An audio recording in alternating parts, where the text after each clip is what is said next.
الحمد لله وكفى والصلاة والسلام على عباده الذين اصطفى أما بعد فأعوذ بالله من الشيطان الرجيم بسم الله الرحمن الرحيم تولج الليل في النهار وتولج النهار في الليل وتخرج الحي من الميت وتخرج الميت من الحي وترزق من تشاء بغير حساب صدق الله مولانا العظيم.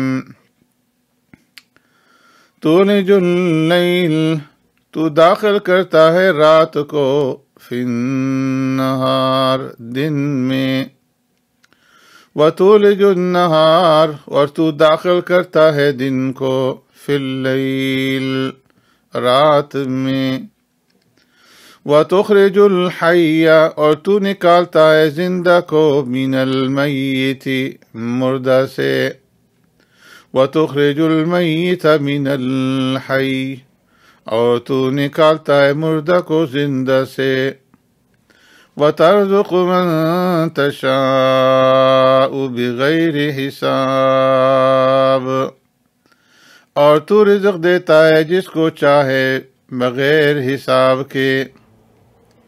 آمنت باللہ وبآیاتہ۔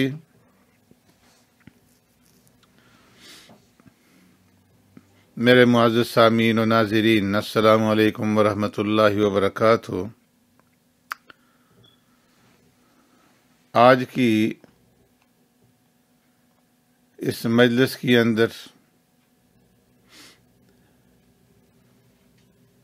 درس قرآن کے سلسلہ میں سورہ آل عمران کی آیت نمبر 27 سے متعلق ہم گفتگو کریں گے۔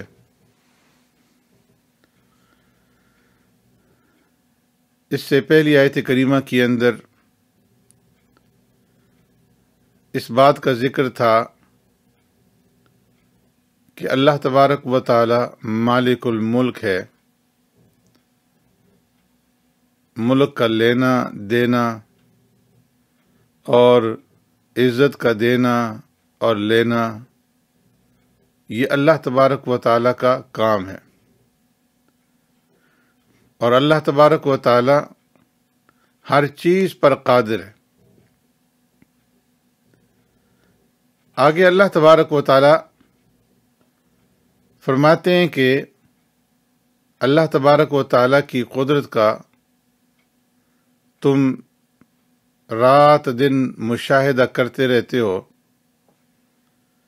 رب العالمین کی ذات وہ ذات ہے، تولج اللیل فی النہار وتولج النہار فی اللیل، کہ وہ داخل کرتی ہے رات کو دن میں اور داخل کرتی ہے دن کو رات میں۔ تولج اللیل فی النہار، اے اللہ تیری ذات ہے کہ تو داخل کرتا ہے رات کو دن میں، وتولج النہار فی اللیل، اور تو داخل کرتا ہے دن کو رات میں۔ اس کا مشاہدہ ہر ایک انسان کرتا ہے کہ کبھی رات جو ہے وہ بڑھ جاتی ہے، دن گھٹ جاتا ہے، اور کبھی دن جو ہے وہ بڑھ جاتا ہے، رات گھٹ جاتی ہے۔ گرمیوں کے مہینوں کے اندر دن جو ہے وہ بڑھ جاتا ہے، اور سردیوں کے مہینوں میں دن گھٹ جاتا ہے، رات بڑھ جاتی ہے۔ تو جب دن بڑھتا ہے، رات دن میں داخل ہو جاتی ہے، اور جب رات بڑھتی ہے تو دن رات میں داخل ہو جاتا ہے۔ تو دن اور رات کا گھٹنا اور بڑھنا یہ سب کے مشاہدے کے اندر، تو وہ ذات جو دن رات کو گھٹانے اور بڑھانے کے اوپر قادر ہے، وہی ذات ملک دینے کے اوپر بھی قادر ہے اور ملک لینے کے اوپر بھی قادر ہے، عزت دینے کے اوپر بھی قادر ہے اور ذلت دینے کے اوپر بھی قادر ہے۔ آگے پھر اللہ رب العزت کی قدرت کی ایک دوسری علامت بیان فرمائی، ایک دوسری دلیل بیان کی، فرمایا وَتُخْرِجُ الْحَيَّ مِنَ الْمَيِّتِ، اور اے پروردگار تیری ذات وہ ہے کہ تو نکالتا ہے زندہ کو مردہ سے۔ زندہ کو مردہ سے نکالنا جیسے نطفہ بے جان سے بچہ پیدا ہوتا ہے اور مردہ انڈے سے چوزا نکلتا ہے،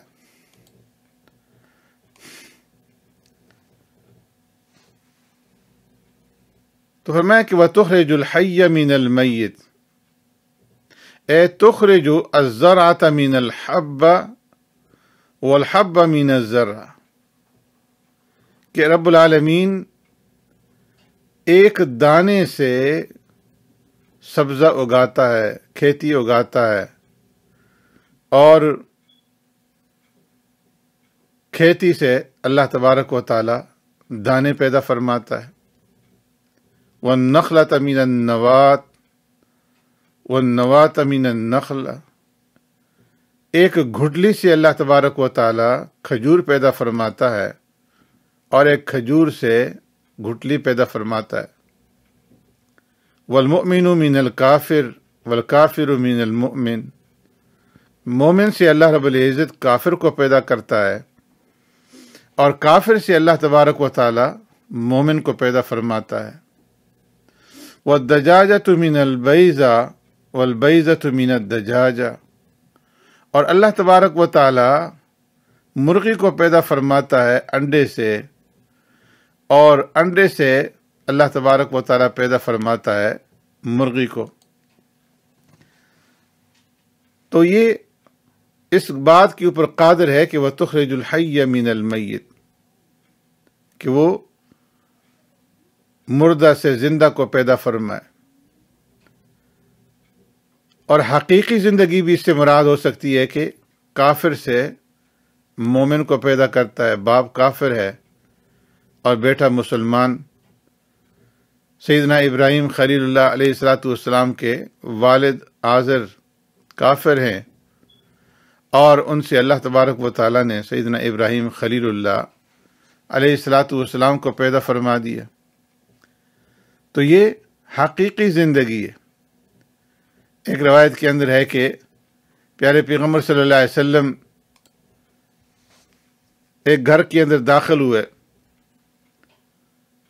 فَإِذَا بِإِمْرَةٍ حَسَنَةِ الْحَيَّةِ، آپ صلی اللہ علیہ وسلم نے ایک خوبصورت عورت کو دیکھا، تو آپ صلی اللہ علیہ وسلم نے پوچھا کہ من هذه، یہ عورت کون ہے؟ تو گھر والوں نے بتایا کہ احدی خالاتی کا، کہ یہ آپ کی خالاؤں میں سے ایک ہے۔ پیارے پیغمبر صلی اللہ علیہ وسلم نے ارشاد فرمایا کہ ان خالاتی بهذه البلاد کثیر، ای خالاتی هذه، کہ اس علاقے کے اندر تو میری بہت ساری خالہ ہیں، یہ کون سی خالہ ہے؟ تو آپ صلی اللہ علیہ وسلم کو بتایا گیا کہ هذه خالدۃ بنت الاسود بن عبد یغوث، یہ اسود بن عبد یغوث کی بیٹی خالدہ ہے۔ تو سرکار دو عالم صلی اللہ علیہ وسلم نے ارشاد فرمایا سبحان اللہ الذی یخرج الحی من المیت، کہ اللہ رب العزت کی ذات پاک ہے کہ جس نے مردہ سے زندہ کو پیدا فرمایا۔ ان کے والد حالت کفر کے اندر فوت ہوئے، کافر تھے، اور وہ نیک اور صالح عورت تھی، تو اس لیے پیارے پیغمبر صلی اللہ علیہ وسلم نے ارشاد فرمایا کہ اللہ تبارک و تعالی نے مردہ سے زندہ کو پیدا فرمایا، تو اس سے مراد حقیقی زندگی ہے۔ آگے فرمایا کہ وَتُخْرِجُ الْمَيِّتَ مِنَ الْحَيِّ، اور پاک ہے وہ پروردگار کہ جو نکالتا ہے مردہ کو زندہ سے، جیسے نطفہ بے جان ہے اور بے جان نطفہ سے اللہ تبارک و تعالی جاندار انسان کو اور جاندار جانوروں کو پیدا فرماتا ہے۔ مرغی زندہ ہے، اس سے انڈا نکلتا ہے مردہ۔ اور حقیقی موت بھی مراد ہے کہ مومنوں سے اللہ تبارک و تعالی کافر پیدا فرماتے ہیں۔ جس طرح کافر سے مومن کو پیدا کیا، جس کی مثال میں نے پہلے عرض کی، اسی طرح فرمایا کہ اس سے حقیقی موت مراد ہے کہ مومنوں سے کافر پیدا فرماتے ہیں۔ حضرت نوح علیہ السلام اللہ کے پیغمبر ہیں، اور پیغمبر سے بڑھ کر کے کسی کی شان نہیں ہو سکتی، لیکن ان کا بیٹا کنعان کافر ہے، تو اللہ تبارک و تعالیٰ نے مومن سے کافر کو پیدا فرما دیا۔ ایسے ہی بعض لوگ بڑے جاہل ہوتے ہیں، لیکن اللہ تبارک و تعالیٰ ان کی اولاد کے اندر عالم پیدا فرما دیتے ہیں، اور بعض عالم ہوتے ہیں لیکن ان کی اولاد جو ہے وہ جاہل ہوتی ہے۔ تو یہ سارے معنی اس آیت کریمہ کے مفہوم کے اندر داخل ہیں، اور یہ سب رب العالمین کا نظام ہے جو ہم دیکھتے ہیں۔ فَمَا وَتَرْزُقُ مَن تَشَاءُ بِغَيْرِ حساب، اور تو رزق دیتا ہے جس کو چاہے بے حساب۔ مفسر قرآن علامہ ابو سعود رحمہ اللہ فرماتے ہیں کہ قرآن پاک میں بغیر حساب کا جملہ 3 معنوں کے اندر آتا ہے۔ ایک یہ کہ بے شمار، یعنی حساب میں نہ آئے، اتنا رزق دے دے کہ جس کا حساب نہ کیا جا سکے، جیسے قارون کو اللہ تبارک و تعالیٰ نے رزق دیا تھا، جو موسیٰ علیہ السلام کے چچزاد بھائی تھے لیکن منافق تھا۔ اللہ تبارک و تعالیٰ نے قارون کو اتنا مال دیا تھا کہ خود اس کو معلوم نہیں تھا کہ میرے پاس کتنا مال ہے۔ فرماتے ہیں کہ کبھی کبھی قارون جو ہے وہ اپنے مال کا حساب لگانے کے لیے بیٹھ جاتا تھا، تو حساب لگاتے لگاتے تھک جاتا تھا، اور پھر یہ کہہ کر کے حساب کتاب کرنا چھوڑ دیتا تھا کہ جتنا ہے جانے دو۔ اپنے مال کو شمار نہیں کر سکتا تھا۔ اس کے خزانوں کی چابیاں جو ہیں وہ اتنی زیادہ ہوتی تھیں کہ ایک بہت بڑی جماعت بڑی مشکل سے اس کے خزانوں کی صرف چابیاں جو ہے وہ اٹھاتی تھیں۔ تو ایک تو معنی وَتَرْزُقُ مَن تَشَاءُ بِغَيْرِ حساب، بغیر حساب کا یہ ہے کہ بے شمار مال دے دے۔ دوسرا معنی ہے بغیر حساب کا کہ بغیر مشقت اور تکلیف کے، کہ اللہ تیری ذات وہ ہے کہ جو رزق دیتا ہے بغیر مشقت کے اور بغیر تکلیف کے رزق دیتا ہے، جس کو چاہتا ہے بغیر مشقت اور تکلیف کے دے دیتا ہے۔ دنیا میں بہت سارے ایسے لوگ ہیں کہ جو آرام اور سکون سے بیٹھے ہوتے ہیں اور ہزاروں لاکھوں کے حساب سے ان کی آمدنی جو ہے ان کے اکاؤنٹ کے اندر منتقل ہوتی رہتی ہے، وافر مقدار میں انہیں دولت ملتی رہتی ہے۔ اور ایسے بھی ہیں کہ وہ صبح سے لے کر کے شام تک محنت کرتے ہیں، مزدوری کرتے ہیں، تکلیفیں اٹھاتے ہیں، لیکن رات کو گھر کے افراد کی روٹی جو ہے وہ بھی پوری نہیں ہوتی۔ تو فرمایا کہ یاد رکھیں، دولت کس کے اختیار کے اندر ہے؟ رب العالمین کے اختیار میں۔ اگر محنت اور مشقت سے ملتی تو سب سے زیادہ اس مزدور کو ملتی جو صبح سے لے کر کے شام تک محنت کرتا ہے اور پسینے میں شرابور ہوتا ہے، لیکن اللہ رب العزت کے ہاتھ میں ہے، جسے چاہے زیادہ دے دے، بغیر حساب کے دے دے، بغیر محنت اور مشقت کے دے دے۔ تو ایک معنی بغیر حساب کا ہوا بغیر مشقت کے، آسانی کے ساتھ روزی کا ملنا، کہ جب وہ دینے پہ آتا ہے تو بغیر محنت کے عطا فرما دیتا ہے۔ حلال طریقے سے انسان کو مال حاصل کرنا چاہیے۔ جو انسان حلال طریقے سے مال حاصل کرنا چاہتا ہے تو رب العالمین اس کو حلال طریقے سے دیتا ہے، اور جو آدمی حلال طریقے کو چھوڑ کر کے حرام کمانا چاہے تو اللہ تبارک و تعالی اسے حرام طریقے پر دیتا ہے۔ اب یہ تمہاری مرضی ہے کہ جس طریقے سے تم چاہو کماؤ، حلال کا راستہ اختیار کر لو یا حرام کا راستہ اختیار کر لو، اس کے مطابق اللہ تبارک و تعالیٰ تمہیں یہاں پر دیں گے اور پھر آخرت کے اندر اس کا حساب بھی لیں گے۔ حضرت زبیر ابن العوام رضی اللہ تعالیٰ عنہ، جن کا تعلق عشرہ مبشرہ میں سے تھا، وہ 10 صحابی جن کو پیارے پیغمبر صلی اللہ علیہ وسلم نے دنیا کے اندر جنت کی بشارت دی، اور وہ پیارے پیغمبر صلی اللہ علیہ وسلم کے پھوپھی زاد بھائی بھی تھے۔ بخاری شریف کی روایت میں ہے کہ جب وہ شہید ہوئے اور ان کے ترکہ کا، ان کے مال کا حساب لگایا گیا، جس کے اندر زمین بھی تھی، مکانات بھی تھے، تو 6 کروڑ مالیت بنی۔ اللہ تبارک و تعالیٰ نے اس قدر بے حساب روزی عطا فرمائی تھی۔ ایسے ہی حضرت عبد الرحمن ابن عوف رضی اللہ تعالیٰ عنہ جب ہجرت کر کے مدینہ منورہ تشریف لے گئے، ان کے پاس کچھ بھی نہیں تھا، سر چھپانے کے لیے جگہ بھی نہیں تھی۔ پیارے پیغمبر صلی اللہ علیہ وسلم نے حضرت سعد ابن ربیع انصاری رضی اللہ تعالیٰ عنہ کو بلا کر کے فرمایا کہ یہ تمہارا ساتھی ہے۔ آپ صلی اللہ علیہ وسلم نے مواخات قائم فرمائی، فرمایا کہ میں اس کو تمہارا بھائی بناتا ہوں، تم نے اس کا خرچہ برداشت کرنا ہے۔ تو سعد ابن ربیع انصاری رضی اللہ تعالیٰ عنہ عرض کیا کہ یا رسول اللہ، میں انشاءاللہ اس کا خرچہ بھی برداشت کروں گا اور اس کو باقاعدہ اپنی جائیداد کے اندر شریک بھی کروں گا۔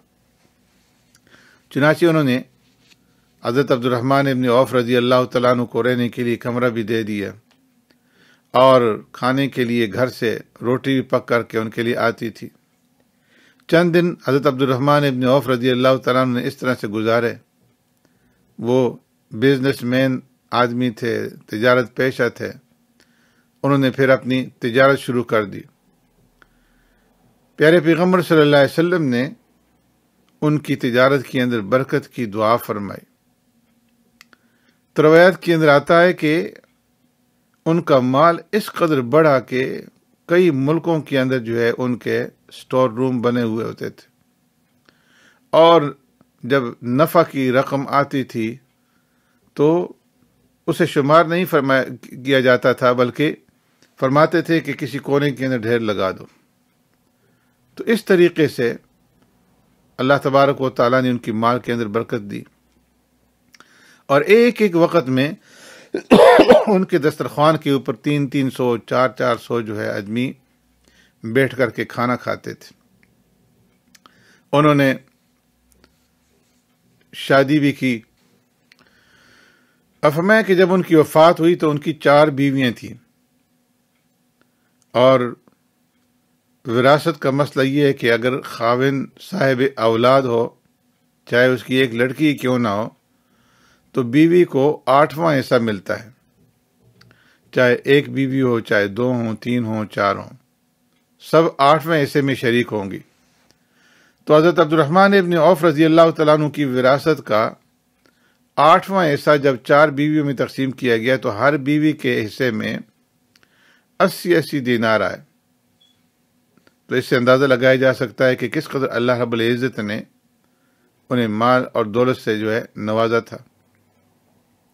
صحابہ اکرام رضوان اللہ اجمعین حلال طریقے سے مال کماتے تھے، تو شریعت کے اندر اس کی کوئی پابندی نہیں ہے، جتنی دولت اکٹھی کرو مگر حلال طریقے سے ہو، اور پھر اس کو جب خرچ کرو تو خرچ بھی حلال طریقے سے ہو۔ اور بغیر حساب کا تیسرا جو معنی ہے وہ یہ ہے کہ اللہ تبارک و تعالی جسے چاہتے ہیں بغیر مطالبے کی عطا فرماتے ہیں۔ اللہ تبارک و تعالی نے حضرت سلیمان علیہ السلام کو فرمایا ھذا عطاؤنا، کہ یہ ہماری بخشش ہے، فمنن او امسک، اب آپ کی مرضی ہے، آپ چاہیں تو احسان کریں یا چاہیں تو اس دولت کو اپنے پاس رکھ لیں۔ بغیر حساب تیرے سے کوئی مطالبہ نہیں ہے۔ ھذا عطاؤنا فمنن او امسک بغیر حساب، کہ یہ ہماری عطا ہے، ہماری دین ہے، چاہیں تو اس دولت کو اللہ کے راستے کے اندر آگے لوگوں کو خرچ کریں اور چاہیں تو اپنے پاس رکھ لیں۔ ہم نے آپ کو یہ بے حساب جو ہے بغیر مطالبے کے رزق اور روزی عطا فرما دی ہے۔ تو فرمایا وَتَرْزُقُ مَن تَشَاءُ بِغَيْرِ حساب، اے اللہ تو جسے چاہتا ہے بغیر حساب کے روزی عطا فرماتا ہے۔ سبحانک اللہم بحمدک نشہد ان لا الہ الا انت نستغفرک ونتوب الیک۔